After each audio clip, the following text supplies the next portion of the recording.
హరి ఓం శ్రీ గురుభ్యో నమః. అందరికీ వినాయక చవితి శుభాకాంక్షలు అండి. అసలు వినాయక చవితి రోజు ఎలాంటి వినాయకుణ్ణి పూజించాలి అనేది ఇప్పుడు మనం తెలుసుకోవాలి అన్నమాట. ఎలాంటి వినాయకుణ్ణి అంటే ఏకదంతం శూర్పకర్ణం నాగయజ్ఞోపవీతనం పాశాంకుశధరం దేవం ధ్యాయేత్ సిద్ధి వినాయకం.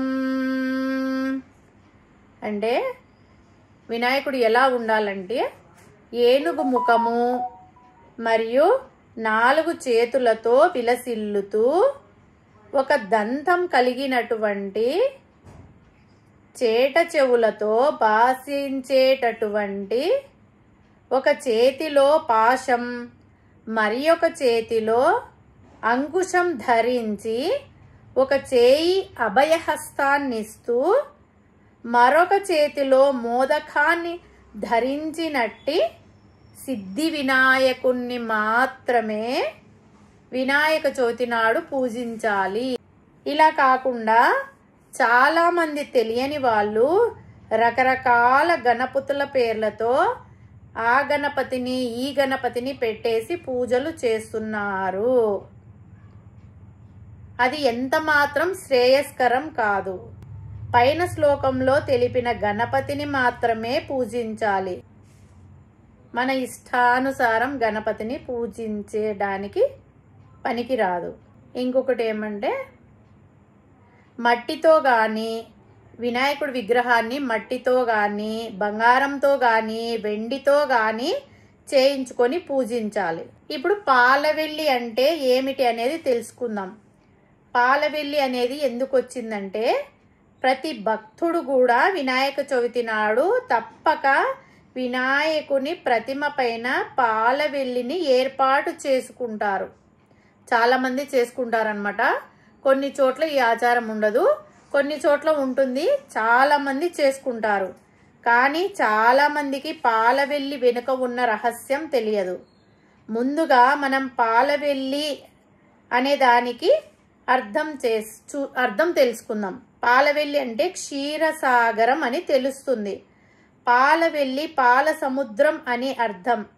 ఈ విషయం మనకు ప్రామాణిక తెలుగు నిఘంటువుల్లో కనిపిస్తుంది. అంతేకాక పోతన భాగవతంలో కూడా క్షీర సముద్రాన్ని పాలవెల్లి అని అనేక సందర్భాల్లో అనడం జరిగిందనమాట. కావున పాలవెల్లి అంటే క్షీరసాగరం, వెల్లి అంటే రాశి, పాలవెల్లి అంటే పాలరాశి. సిరి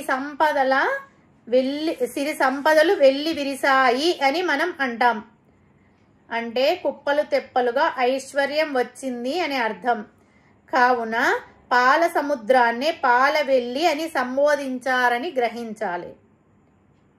మహావిష్ణువు ఉండే ఈ పాల సముద్రం చతురస్రాకారంలో ఉంటుంది అని తెలుస్తుందన్నమాట. అందువల్లనే పాలవెల్లి కూడా చతురస్రంలో ఉంటుందంట. శ్రీమద్ భాగవతం ప్రకారం క్షీరసాగర మదనానికి దేవతలు ఉద్యుక్తులు కాగా వాళ్ళు వినాయకుణ్ణి పూజించకుండా ఆ పనికి పూనుకోవడం వల్ల అనేక విఘ్నాలు వచ్చాయి. కవ్వంగా వాడుతున్న మందర పర్వతం మునిగిపోవడం వల్ల వాళ్ళు మహావిష్ణువుని ప్రార్థించారు. మహావిష్ణువు వీళ్ళు చేసిన పొరపాటును గ్రహించి ఆయన కూర్మ రూపధారి అయి మందరను ఉద్ధరించాడు. శ్రీమద్ భాగవతం 8వ స్కందం 7వ అధ్యాయం 8వ శ్లోకంలో ఉందన్నమాట. ఈ విధంగా అసురులు ప్రయత్నము విఫలమగుటకు విఘ్నేశ్వరుడే కారణమని శ్రీహరి గమనించాడు.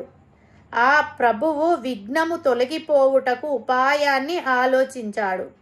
తాను 1,00,000 యోజనముల విశాలమైన విచిత్ర తాబేలు రూపాన్ని ధరించి సముద్రంలో ప్రవేశించి మందర పర్వతాన్ని పైకెత్తెను.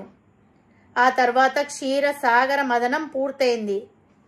క్షీరసాగరం నుండి మొదటగా హాలాహలము పుట్టగా దానిని పరమశివుడు తాగివేశాడు. తర్వాత మొదటగా కామధేనువు పుట్టింది.